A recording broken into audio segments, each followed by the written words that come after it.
Hello everyone! At in today's video ay graduate. Dito muna tayo sa aking mga i-upload. Nawala na yung araw. Grabe. Ito na yata yung start ng summer. Today is March 3. Monday. May balita yung ibang lugar, di ba walang pasok kasi sobrang init, 46. Kanina sa bahay, sa loob ng bahay, chinek yung temp, nasa 38 na. Kaninang mga, ano pa lang yun, 10 o'clock, 38. Tapos, how much more dito sa labas ng bahay, and, ano na ngayon, 4:04. Ayan o. 4:04, wala ng araw. Hindi katulad ng mga nakaraan, na alas 5 na, may araw, pero hindi mainit. Or hindi masakit sa balat. And kakauwi ko lang. Today, wag muna tayo magpakita ng succulents. Kailangan kong maglipat. Tignan nyo naman. Kawawa naman yung ating mga ano dito, Sansevieria. Sansevieria, and ito rin, tanggalin na natin. Ito oh. Kasi nangangayayat na siya. Nangangayayat na yung ating Sansevieria silver dito. May mga pops na rin pala to. Ibaba ko lang kayo ng konti. Papakita ko lang sa inyo yung ating mga ginagawa dahil wala tayong ano ngayon, agendang kakaiba. And itong mga to, matagal na to sa akin. Actually, binigay lang to sa akin. Mga ilang peraso lang. Ito yung nauna. Ilang peraso lang to. Ito lang siguro. Yan, yung maliit na yan. Tapos, dumami na siya, dumami. And then, pinadala ulit ako ni seller. Mga pandemic days to, guys, ha. Hala, naputulog. Tapos, ito, mas lumago. Or, ito yung nauna. Hindi ko sure kung alin dito yung nauna. Pero, binigyan niya ako maliit lang. Ganito lang siya. Mga 4 to 5 leaves. And then, nagkaganito na siya. Ang ID neto, guys, is spoon leaf. Nagkikrave ako ngayon sa mga Sansevieria na variegated. Uy, ang ingay, cookies. Nagkukuskusag na nail cutter, oh. Cookies! Wow! Say hi! Hi po! Hello! Nagna-nail cutter. Ayun yung in-nail cutter ko siya kasi sabi ko magna-nail cutter sila mamaya. Bagong paligo eh. So, ito ay kadami. Tignan nyo, oh. Yan, oh. Sansevieria is spoon leaf. Kaya siguro to tinawag na spoon leaf kasi yung dahon niya para siyang spoon. Ito, oh, tingnan nyo. Papaganyan. Hindi pa siya naka-fullsan, ha. How much more pag naka-fullsan to, mas maganda. Maliit yung stem or yung kanyang pinakababa ng dahon. And then, bilog yung ano niya. Bilog to. Tapos manipis to kung naka full sun or matagal sa araw. Kaya lang hindi gaano. And yung potting mix niya, look naman. Ito yung potting mix na ginamit ko sa kanya. Pang succulents. And mas maganda ang tubo ng ating mga Sansevieria pag ang ginamit kong potting mix is ano siya, fast draining. Yung mga ibang Sansevieria ko sa labas ng bahay, natutuyot kasi nga fast draining din. Matagal ko siyang diligan. Pag ihiwa-hiwalayin ko lang sila, yun nga, ala, kaya pala ako umalis ng bahay para bumili ng paso. Hangati yung ilong ko. Yun ang nakalimutan ko. And, tingnan nyo naman, may nakasiksik-siksik na kasi sa kanilang mga paso. And then, eto pa, oh, napakadami. Hindi sila makalabas sa kanilang paso. Or lalabas naman yan, kusang lalabas naman. Pero kasi, tagilid na yung paso niya. Nakaganyan na yung paso niya. Ganyan, oh. Hindi na siya bilog, nakaganyan na. So, ibig sabihin, lalabas na talaga sila. And ito nakakabutas to ng paso, ah. Dito sa gilid. Kahit dyan sa mga ilalim na yan, mabubutas na yan. Ang dami ko ng mga Sansevieria dito, guys, na binubutas nila yung, ano, yung paso. Ito, hindi nila mabutas-butas kasi sobrang kapal. 20 ko lang tong nabili. Hindi na tuloy ako magkita. Ito, putulin lang natin. Mas maganda yung may ugat kung puputulin. Ito, oh. Yan, ganyan lang. Ay, hindi. Mas makapal pa to nung binigay sa akin. Mga ganito lang siya nung binigay sa akin.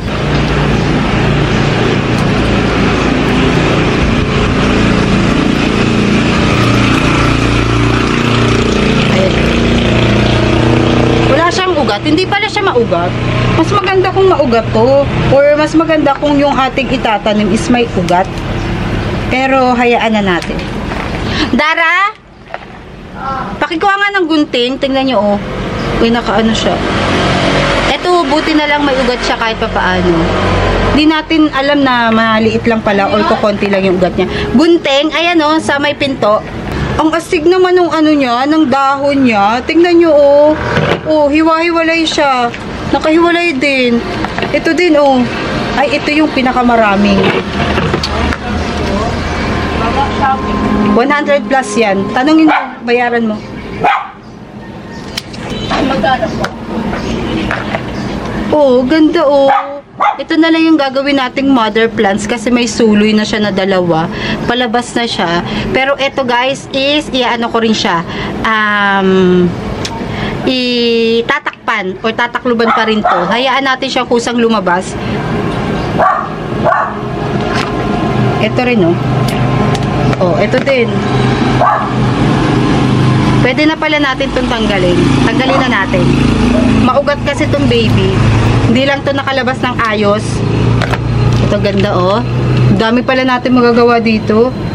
Bibihira pa ako magkita nito. Ewan ko lang sa ibang mga Sansevieria collectors. Kung common na lang sa kanila to. Kasi tayo guys, ano tayo eh. More on succulents yung inaalagaan natin. Sa isang paso, isang peraso. Pero ang dami nating na gawa. Sige, nakuha ka na dyan. Saan? Sa bag ko, dun sa gamit kong bag, ay wallet kanina. Ito, nakahiwalay na siya. Ang dami pala, ang daming babies. Ayan o, nakasiksik pala lahat sila. Oh. Tapos, ito pa. Ay, pwede na natin ito paghiwalayin. Kasi parehas maugat. Dun sa isang pot, 11 stems yung nakuha natin or napaghiwa-hiwalay. Dito naman tayo sa kabila. Gagamitin ko pa tong potting mix na to dahil hindi naman to ano. Thank you, kuya! Tingnan nyo, sirang-sira na kasi. Every time na hawakan ko siya, lagi siyang napuputol ba? Ganyan. Oh. Malutong. Yan yung pangit sa mga plastic pot na maninipis. Madali siyang maputol.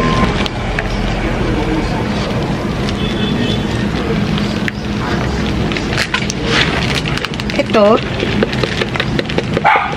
Tingnan nyo. Same ang potting mix sila. Pero magkaibang months ko sila pinating mix or niripat. Niripat ko na to kasi nasa maliit lang na pasuyan eh. Tingnan nyo oh. Kung gaano kabuhaghag. Tapos, ganun din. Oh, ganun pala talaga yung kanilang ano, yung kanilang pag-anak-anak. Tingnan yung hiwa-hiwalo yun. Puputulin ulit natin. Ito, sayang dapat may ugat. Dapat may ugat. Ito ang ito yung pinaka-mother niya, guys. Ayan, buti napakita ko sa inyo. Walang ugat yung mother niya. Ayun o. Pero may ugat siya before nung tinanim ko. Ganyan lang yung itsura niya. Tingnan nyo, ang ganda ng mother niya, no? Spoon leaf na spoon leaf. Ayan. Tapos, maliit lang, mababa lang yung kanyang tubo. Hindi katulad nitong ating mga nandito na, dito na palaki, na ganyan mahaba. Ibig sabihin kulang yan sa araw. Hanapin natin yung isang mother dun sa kabila. Ang ganda nito. Ito, dalawa rin yung anak. Ito, nakahiwalay na. Buhay na siya, pero may isang ugat. Iwa-hiwalay ko lang sila.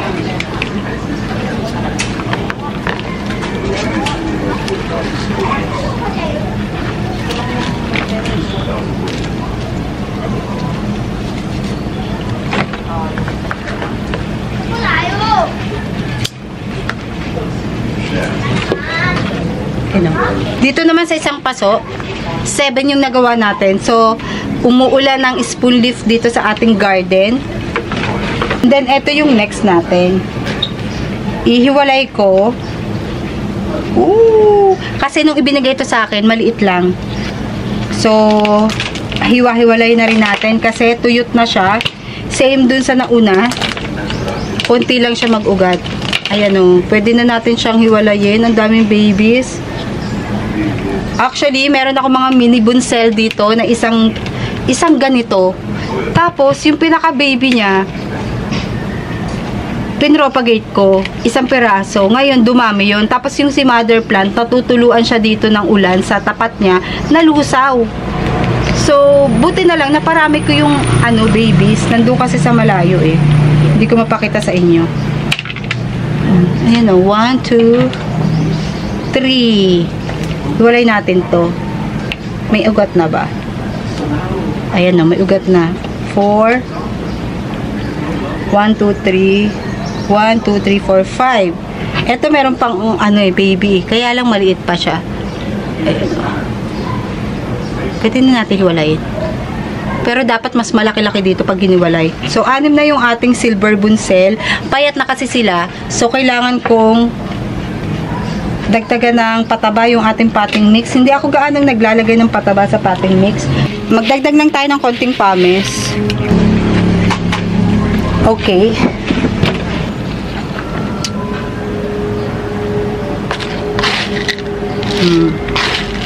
Yung iba, ang ginagawa nila, ini-establish muna nila to bago lagyan ng dressing ba. Pero ako lalagyan ko na siya ng dressing or top, yung mga nakalagay dito sa top niya. Lalagyan ko na siya.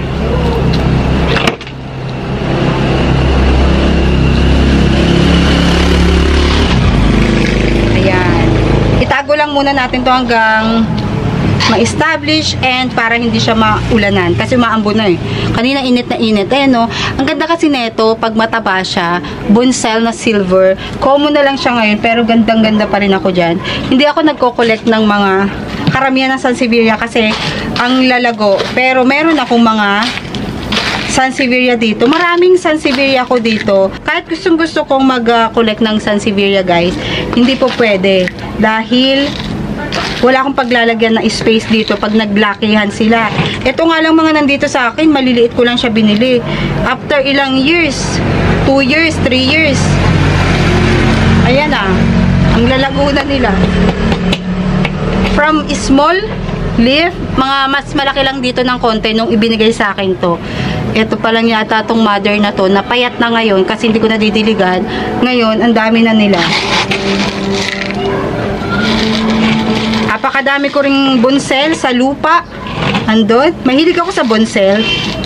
Kahit nabigay-bigay lang to, ang hilig ko dito, nakakatuwa kasi parang hotdog. Di ba? Ayan.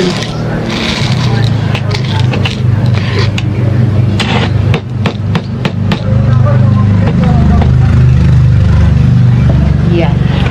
Sakto pala tong 4 na to. Ito mga lumang paso na to, na talagang ayoko na nga gamitin kasi sobrang luma na. Pero ito kasi yung perfect dun sa aking bonsel.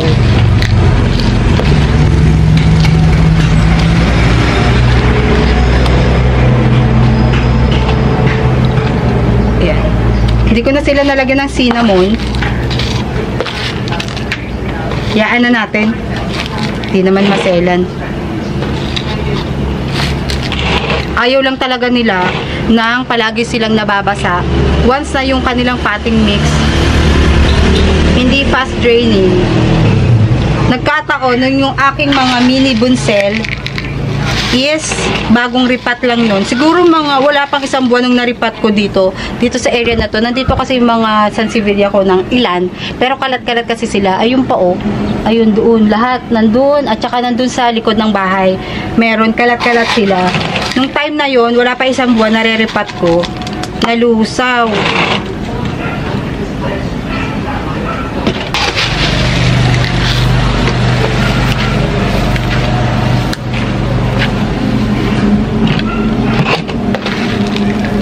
Pagsasama-samahin ko na lang yung maliliit dito.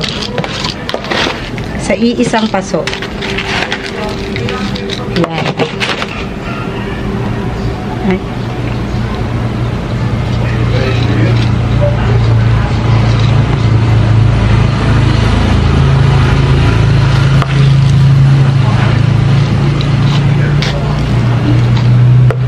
Ito pa. Buti na lang kahit maliliit, may ugat.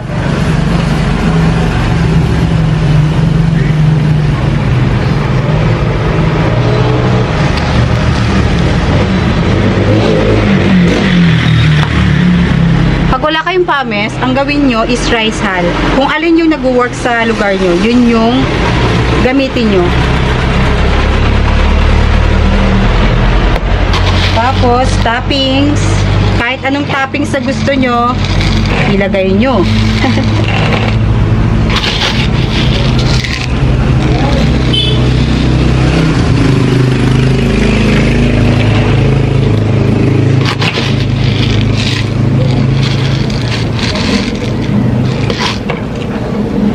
Tapos, etong mga dahon na to, huwag nyo silang itatapon. Ipatong nyo lang dito kasi tutubo yan. Matagal tumubo pero pag tumubo naman worth it. Yan. Yung mga bonsai ko na variegated dito, hindi tumubo yung variegation. Ayan yung mga yung mga pinagpapatong-patong ko lang dito na mga naputol. Ayan.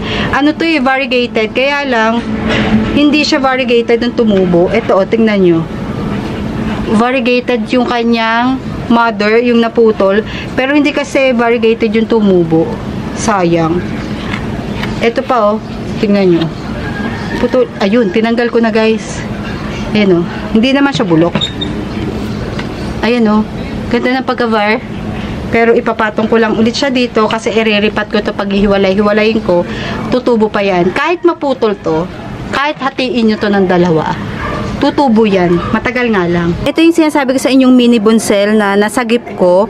Isang piraso lang to before kasi lang to, hindi siya kasya sa pot na. Ganito siyang kalaki na pot nalusaw buong pinadami ko na mini bonsai. Dito siya nakalagay. Natuluan siya. May UV plastic tayo before dyan. Tapos natutuluan siya. 2 weeks dire-diretso yung ulan. And yung kanyang potting mix hindi ganun ka fast draining or nasa 50 to 60% yung compost niya or vermicast, ganyan. Kaya siguro siya nalusaw. Tapos eto dumami na. I-repat ko na rin kasi meron siyang puti-puti.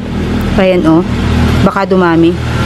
Guys, sabi ko is i-air dry ko muna sila at least 5 days to 1 week or after 2 days. Depende kung may potting mix na ako. Ang ending, tingnan nyo naman. Idilagay ko dito sa ilalim. Maganda dito, morning sun lang naman. And dito ko siya, hindi naman siya matagal na morning sun. Siguro mga 30 minutes lang dito. Ayan kasi nandito sila sa ilalim. I-full sun ko to sa susunod. Para maging ganito lang. Gusto ko ganito lang siyang kaliit. Ito yung mother plant. Yung isang mother plant, andito. Ayun. Yung isang mother plant. Yan. 2 beses kasi ako binigyan ng seller before. And itatago ko lang siya. Ganyan. Itago ko lang. Etong mga to yung matitibay or yung mga nandito sa harapan. Kasi dito, mainit talaga. Mainit dito sa harapan. Dito muna sila sa loob. Mga 1 month siguro. Tapos ilipat natin ng pwesto. Kasi guys, wala akong mapapaglagyan ng mga sansevieria pag inano ko yan. Inaprot ko. Tapos dinivide. Yun. Katulad yan. Isang mother plant lang yan. Dumami sila. Dito sila nakalagay before. Tsaka doon sa ilalim. Pero nilagyan ko kasi ng strings. Dito muna sila. 8 yung nagawa natin na mini bonsai. Hindi talaga sila lumalaki guys. Ganito lang sila. Nanganganak lang sila ng ganyang kalaki. I think mga 2.5 inches to. Mga 2.5 inches lang to. Tapos ito wala pang 1 inch. Hindi sila lumalaki talaga. Nag-aano lang sila. Nag-aanak-anak. And yan, pinropagate ko na rin. Tapos ito, itatapon ko na siguro to. Mga gymno na kasi nagkasakit kaya nakahiwalay sila dito sa area na to.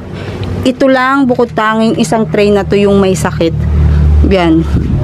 So itatapon ko na lang kasi tinatamad akong maglinis, magkaliskis.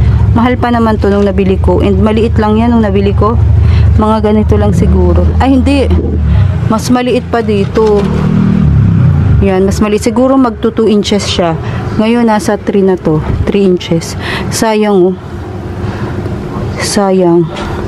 Ayoko na maglinis, magbabad. Nag-i-stick na lang ako sa mabubuhay. Ito yung mga aloes natin. Yung ibang aloes, andun pa sa ilalim. Nandyan pa, hiwa-hiwalay pa rin yung mga aloes dyan. Dito ko na yan ang ating vlog. At ako'y paggabi na. Ayan, 5:37 na guys. Kung nakikita nyo. Blurry kasi, blurry. Yun, wala, namatay. Itong mga whale fin ko na to, naglakihan na. Isang piraso lang to binigay sa akin. Tapos dumami na siya ng dumami. Ayan, ilalabas ko na siya. Niripat ko na yun nung nakaraan. Dumami na sila ng dumami.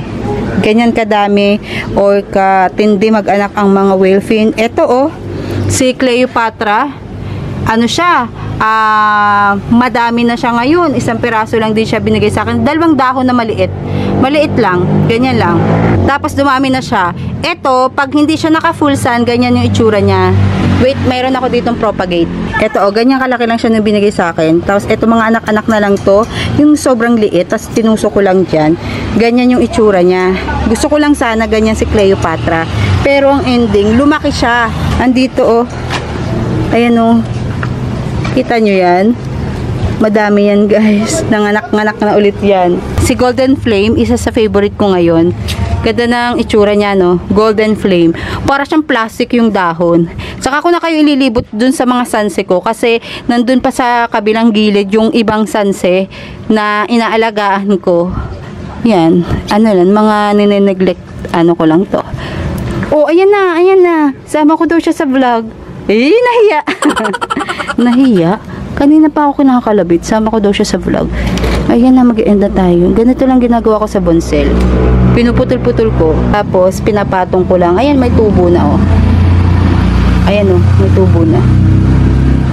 Madami akong bonsel. Halo-halo na. May variegated, may hindi. Kaya hindi ko na alam kung alin dyan yung mga variegated at hindi. Bahala na. So, yun lang. Bye!